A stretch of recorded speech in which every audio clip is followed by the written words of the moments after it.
Hello, everybody. My name is Aztec Sovereign. I'm going to be your host today for today's podcast. Today, we're with Keoni and Derrick from the Horse Ranch. We're going to be getting into the topics and questions that some of you may have. First off, what is the history of horses and the Nisqually people? We could actually shoot this one to Derrick. Let him get a little time here. Okay, so in the beginning, I was always told that Nisqually, we always had prairies, stretching as far as Hawks Prairie, always going out all the way to the mountains down in Chehalis. The land that we live in, the land that we see here today, it's not what we see, what it was back in the day, and it was predominantly prairies. So we always heard stories of horses being around. But as far as a little bit of my story, I didn't get to see so much of the horses growing up. They were kind of on the way out when I came alive. So it was missing in our tradition and our culture, and it's really up to us, next generation, to really bring that back to where it can be a nice shining star. It's something that we look at, something that we can be proud of again. So you said that they were kind of, how can I say, the horses were kind of going out in Nisqually. During your time. I'll take over this one. So a little bit of the history is Yakima, Chief Leshai, he was half Yakima from his mom's side, yes, if I'm correct. And so when they came back over the pass, they brought horses back. I believe the first herd they brought back was 50 or so. I wouldn't quote me on that one. And then so we became lords of the prairie out here, so to say, because we were all prairie, people of the grass. And with that kind of upped our game in the society around here. We were able to move up and down the mountains, along the rivers. And so most of our horses came from Yakima. So more than likely, there were like Mustangs, Appaloosas, and things of that nature. Yeah, so about roughly when the time, because you said they were flown out, back to that topic, yes, around what time was that?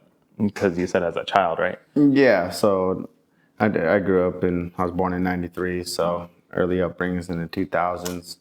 That was around the time, the 2000s was probably the last times that some families, local families that had horses around here, had them. It's been about 20 years now, yes, basically. Yeah, it's been a little if while. not longer. Yeah. So leading into that topic, about bringing in horses from kind of half Yakima, right? Mm-hmm. You said he was. Mm-hmm. How did the topic and the purchase of the Medicine Ranch come?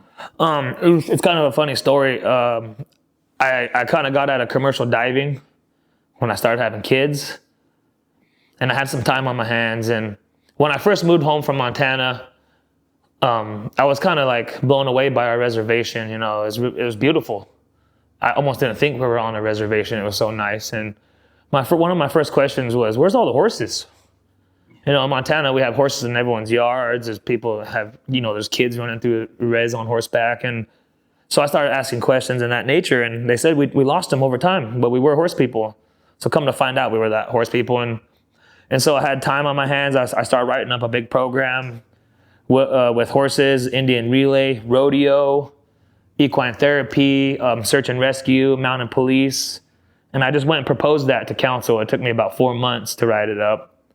Constant meetings, going in there and asking them.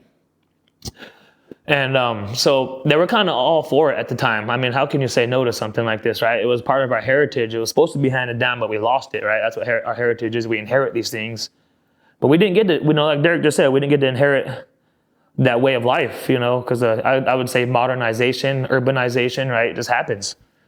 And so as I was going into council, they had purchased a property on Yelm Highway, and it had 2 horses on it. And I didn't even get the A-OK yet with the department.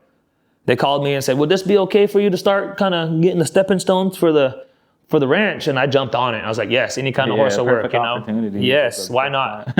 And then so at the time we had those 2 horses, and that was Gypsy and Mia. And they were pretty much just rescue horses, but it's a start, right?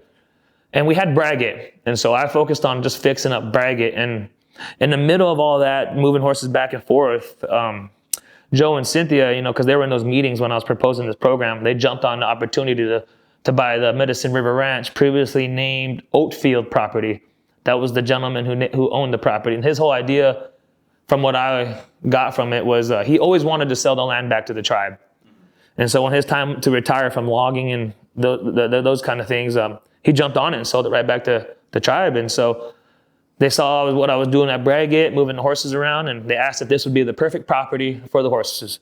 And yeah, it was, because it's far enough from the res, but it's just right on the res in a way, so it's perfect as compared to Braggett, which is on the other side of the interstate. And so it was just kind of one of those things that just kind of flowed.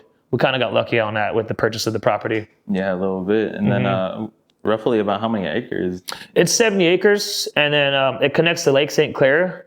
But before the tribe bought the Oatfield property, which is named Medicine River Ranch now, they previously bought a property that goes into Lake St. Clair, and that was I think 33 acres. And so now the ranch bores that 33 acres, and so altogether we're 103 acres. Yeah. So you said roughly connects to St. Clair. Is there any future plans that you kind of have that connect to St. Clair, or even in general of future plans? Yes, for the and so ranch? one of the things I wanted to do with Lake St. Clair, I brought up with the Parks Committee and the Parks Department, is I wanted to start developing docks, fishing derbies, canoe practice, kayaks, motorboats, the whole nine. And I pretty much got slowed down on that one. So right now we're just focusing on horses until we get a little more support with that. Yeah, that'd be perfect. And then roughly about how many horses do you have right now? This will be a good question for Derrick. Yeah. So right now on the ranch, we have 22 horses, and we're still growing. So we have more room for more horses. Right now, we're in the beginning. We're still building. So we plan on getting more ponies. We plan on getting more horses for everybody to ride, come out there, get our classes going, just start bringing the community in, start getting them involved more, start getting all the programs out here, and being more involved is really the outlook. Yeah, of what you we're trying guys to want get to do. And then, because one of the, I can't remember, I was there for when you guys had the, I think, training for the employees. What was it? It was Trying a to forget. fair, job fair. The college fair? No, it was at somewhere in Yelm. You guys had them do hay baling or Okay. So what you're talking about is when I originally proposed this, I had to get a foundation. I couldn't be the only one that knew anything about horses, right? And so I called Derrick one summer and said, "Hey, you want to get into horses? I got some projects." He said, "I'm not doing nothing. Let me jump on." Yeah. So we started getting into horses, and then let me kind of go back a little bit. Around 2015, Frank Servine in McKenna had reached out to me. He heard that I grew up in Montana. He always wanted to bring the horse heritage back to the Nisqually people. It was one of his goals in life. And I was like, cool. We talked a little bit, but I was commercial diving at the time, and I was kind of, just floating around working. And then around 2019, I reached back out to Frank because I had some time on my hands, and we kind of linked up. And with that, he owns a boarding business and a feed store in McKenna there. And so my whole idea was get a foundation going. So I started plucking people's brains, seeing who wanted to get into the heritage of the horsemen. Derrick and a handful of others were willing to do it. And so with Frank, I set up a 3-month program where they kind of get hands-on and blessed by fire, so to say. They just get thrown right into the pit, and they have to learn the way of the horseman in 3 months. And that's what I'm pretty sure that's what you were referring to was what he's doing. Yeah, because I remember going down and then riding horses and whatnot too. I can't remember. It was one of is it the Frank? Is that the main or who? Frank Servine? Yeah, is he the one who kind of put that threw them in? Let's throw them in. Because he has a developed business. He boards 40 horses on a 15-acre lot, successful feed store, and so he's been in the game for 45 years. And so I figured, why not? It's kind of one of the best mentors we have. He's willing to. He knew the history of the horsemen with Nisqually. Was always wanted to bring it back. Yeah. And so Frank was just the perfect opportunity to kind of get the gun-ho guys right into it right away. Yeah, that was because I remember back when I was a child, and even going to that Frank's little operation there, we got to ride horses. I took some pictures and whatnot. But riding on that horse, I remember as a kid, my dad, he was working on, I don't remember if it was a farm or ranch. This was like when I was 6. But so kind of coming here and there along with that. But I remember him, teaching me like, oh, this is a horse. This is how you feed them. Be patient. Don't be too jittery around them. You got to be calm. And he let me ride the horse, but not alone. But he was kind of leading me. He was like, all right, this is how you do it. You just kind of have to, don't be too tense and just think of it like a bike. Just relax. But yeah, stuff like that is, you guys said that you want to start training on how to ride horses and whatnot. Yes, and like so even, sorry to interrupt. So with the ranch being under development, some of the things I wrote up was fundamentals for basic horsemanship. And so that's what these guys are training to do right now, so that they're up to par, so that they can get the next generation up to par with us. And or the ones that missed it, get them caught up, so to say. Yeah, even with me, like I'd love to do that. Because I think it was somewhere in Wenatchee area or Yakima or whatnot, somewhere in that area. But yeah, I was wondering, like, when do you think, what would be like a good time frame that you would want to get that going? Well, right now we're kind of we're waiting for permits with the county so we can keep building some arenas. I don't even have an office out in the ranch yet, and so we kind of just word of mouth with people. If they want to do lessons, they just reach out to Derrick or Falcon Season, and then they work around their time to just kind of get them some basic fundamentals. We're working on getting a horse trainer out there. We just did job interviews 2 weeks ago for that, and so we're almost there to start setting it up legitly. Yeah, that'd be perfect. So along with that, what are some improvements now that you guys are doing? Go ahead, Derrick. Yep. So some of the improvements that we're getting going, we have pigs, right? We got some sows. We got 4 of them out there. The plan's to bring them out to the community in form of food, right? When you get that's part of getting the community involved. A lot of people don't get to see the ranch hand side of life, right? Yeah. Being out there, seeing the livestock, getting hands on with that. So we have our pigs that we got out there. We got sheep. So in the future, we plan on harvesting their wool. We plan on spinning it up, making it ready for the crafts that we do in the tribe. Yeah. So that is kind of some of the cooler things that we're trying to get done with that, along with the riding, along with the experience of just being around the horse, right? Getting totally involved, cleaning out their feet, understanding what it takes to take care of a horse, right? Yeah. And then, bringing it back down, just bringing back a strong work ethic. Right, that'd be perfect. Getting the kids back involved in there, getting a shovel, putting it in their hand, getting a muck fork, and doing the same.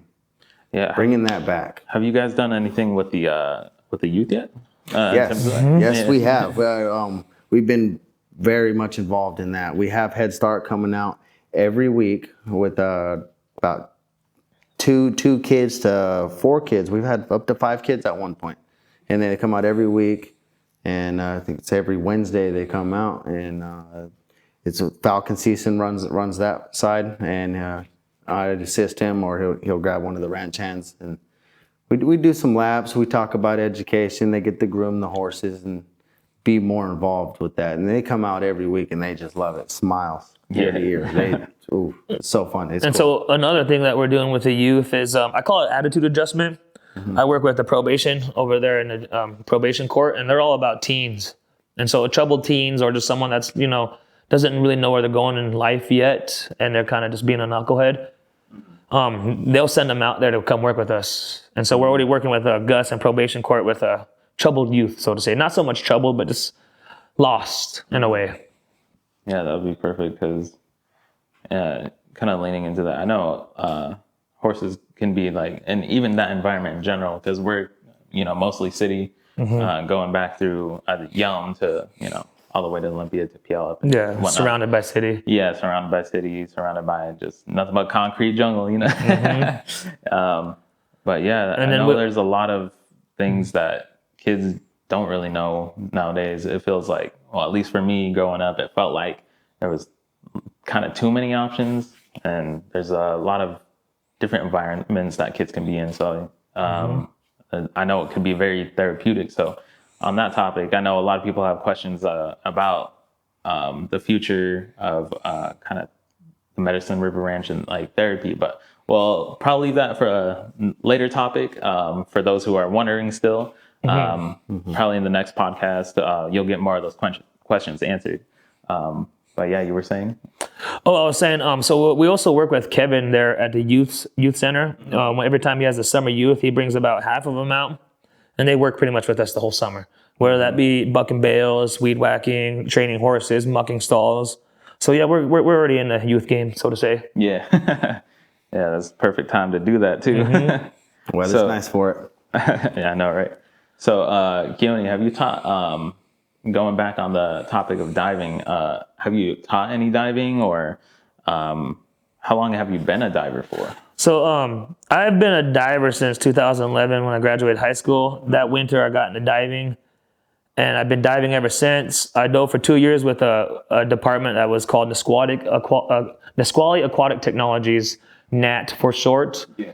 And that was our commercial side that the Nisqually tribe had owned, and it also taught class. So I was helping assist teaching classes when I was younger, and I would go do water towers, salvage ships, port work, a little bit of everything. And after I kind of learned a little too much, and I learned everything that the guys could teach me, and so I wanted to go to commercial dive school. We had one of the best dive schools in Seattle. It's called Divers Institute of Technology, and I applied for it and everything, but at the time, education didn't really want to help because it wasn't a 2-year program. So I had to try to work council, and they approved it. I went to commercial dive school. I did that. Drove up to Seattle every day, 3:30 in the morning for 7 months straight. Come back home to Nisqually about 8 or 9 p.m. to do it all over. Got perfect attendance, by the way. Dang. The school paid me at the end of the year, which is pretty cool. And so I went out into the world and started doing because that's an international cert, but I didn't really go around the world. I kind of stayed in the Pacific Northwest and was diving. Yeah. And so I pretty much thrived in that area. Commercial diving is just a whole another monster, so to say. And so I have got to do a little bit of everything. And I've been diving ever since. I was gooey ducking every summer. Now I own a gooey duck boat, and I have a crew now. And so I don't do so much of the commercial side. I have kids now. I wouldn't be able to see them as much as I like to if I was commercial diving. But now with me getting out of commercial diving, out came the ranch, right? Yeah. So good things do happen. So would you say that kind of the whole environment, or how could I say, workflow of just diving in general, is that what made you want to kind of stray away from it and get more into horses in the ranch area? Actually, when I first moved home, I've always wanted to bring the horses back to Nisqually, and I used to talk about it with everybody. I want to bring horses back. We need to bring the horses back. But commercial diving kind of blew up, and the workflow was amazing. Except I would be gone for like 3 weeks at a time, 4 weeks at a time, maybe a month or longer. And with me having kids around, I had my first child at 25, and so I wanted to be there for those precious moments. Mm-hmm. I told my union boss I'm having kids. I want to stay home. I want to figure something else out, and he agreed. Because it's life, right? Life throws curveballs at us, and so I had time on my hands. Get the horses back, and that's what happened. So, what made you want to? Because you said that bring the horses back. Was it you and a group of people, or was it a couple people? Well, technically, it started with an idea. With myself, and I would just start throwing it in the air with everybody I talked with. Horses. And Cynthia I.L. she grew up on horses with a couple other people who kind of moved their way out of it. Mm-hmm. And so I was just kind of figuring out the ones who struck an interest in it and started getting them in the circle, so to say. And Cynthia was one of them. And then the council at the time was, they all, how could you say no to Indian relay or, ranching and giving it back to the kids, or food sovereignty, all these things, right? And so that's how that happened. Yeah. So, and that was mainly through Montana, right? And then what made you, what made you want to get into, I guess, horses and learning about them? It all started with the phone call. Yeah. That's how it all started. Yeah. Keoni just approached me with an idea. Got to see a beautiful horse named Jet. He was just a young guy at the time. He was new to the world, and he had no training. Very little, if he had any, and just started going to the Braggett. Started going to the Braggett farm, just doing as much as we can, desensitizing, working with the Jet, putting hands on them, And shoot, how long was that process? We was up there for a while. The whole summer. Yeah, it was the whole summer. Took us the whole summer to get him up to par. Yeah, it was the whole summer. So it wasn't just an overnight thing. It wasn't just like, oh, I was up there a couple days a week, you know. Yeah. We was up there a lot, and, you know, I'd go up there, go feed them. I'd go up there, spend time with them. And, you know, that's just how it began for me. It was just one horse. One horse. It's just how it started. Then you kind of just fell in love with it. Yeah, I ran with it. It really did. You know, I have a really funny story with Jet. He used to look like this to me. He used to look like the biggest horse in the world. And I seen a baby picture of him, and he's real small. But Keoni's like, go ahead, halter him up. You remember how to do that? I said, yeah, I remember. And so I put the halter on him, started walking him out, and we started bringing him out into the middle, and Jet started moving around. I was like, whoa, what's he doing? What's he doing? And then he reared up. He didn't strike or anything. He didn't do any of that, and got my fear up. It really did. I didn't know how to compose myself. You know, I was like, whoa, what do I do? Because I didn't know what to do in a situation like that. So I threw my hands up. I threw my hands up. I was like, oh, dropped it. He's like, what are you doing dropping the rope? I was like, I don't know. I just, you know.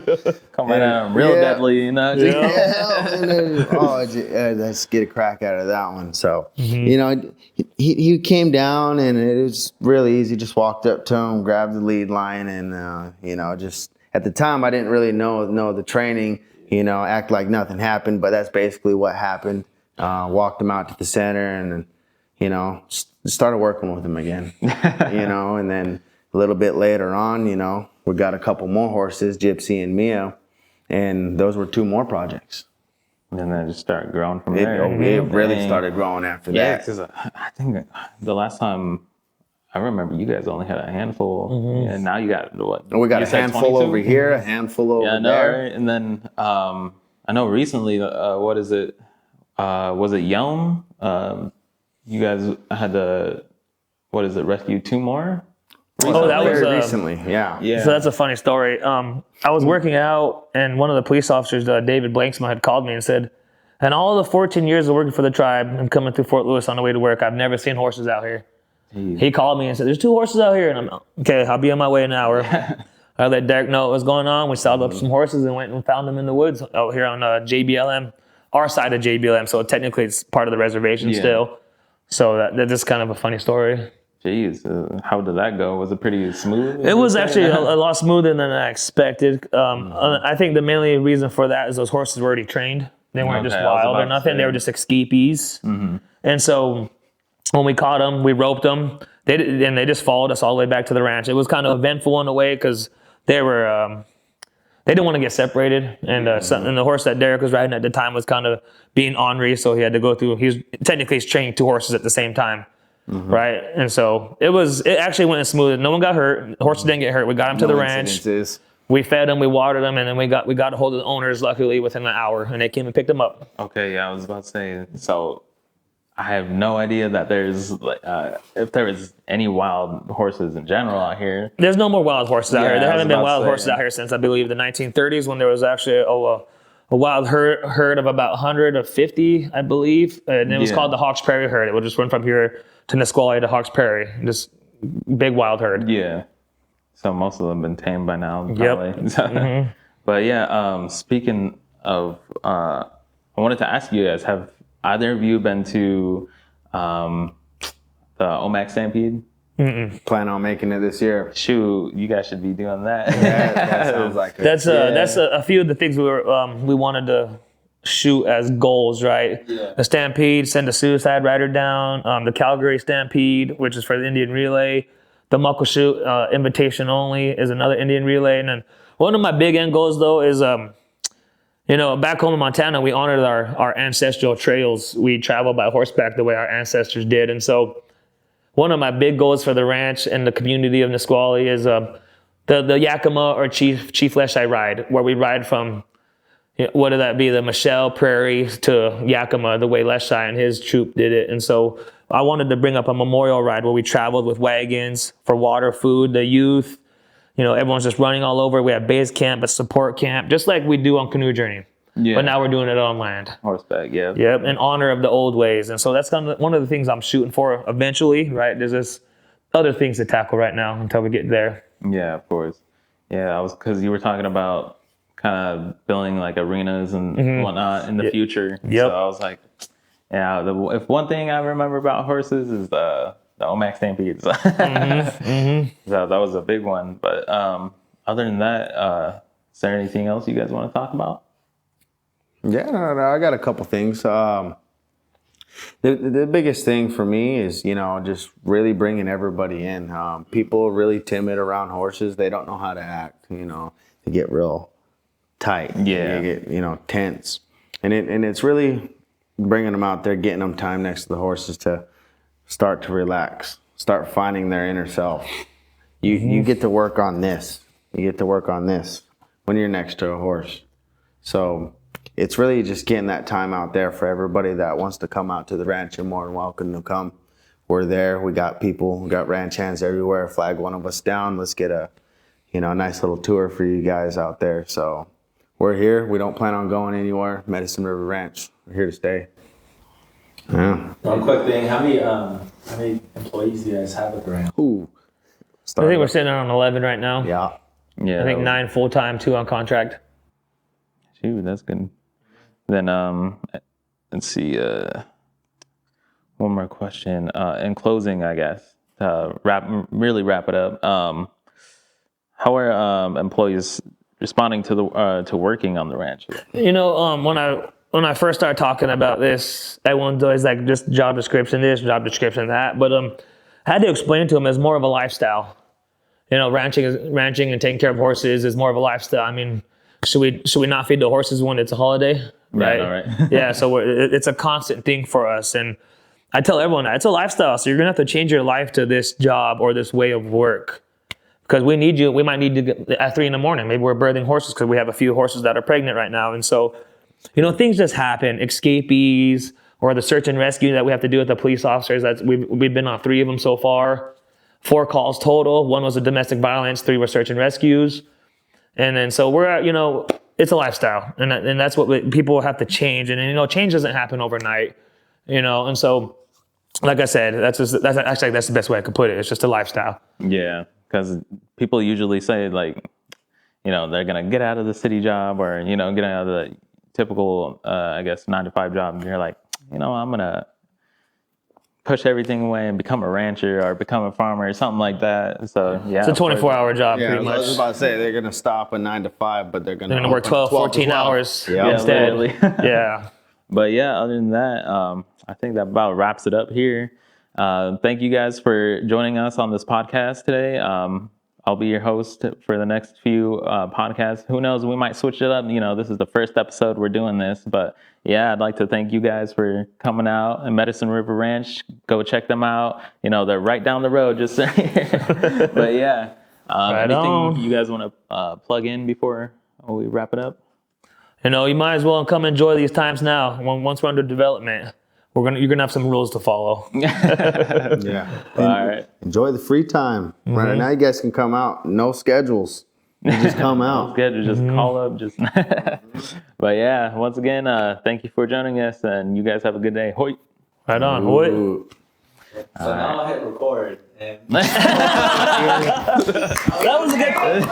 was a good practice run. Yeah. Hey, Aztec, how do you take this off? Yeah, I'm gonna keep that in.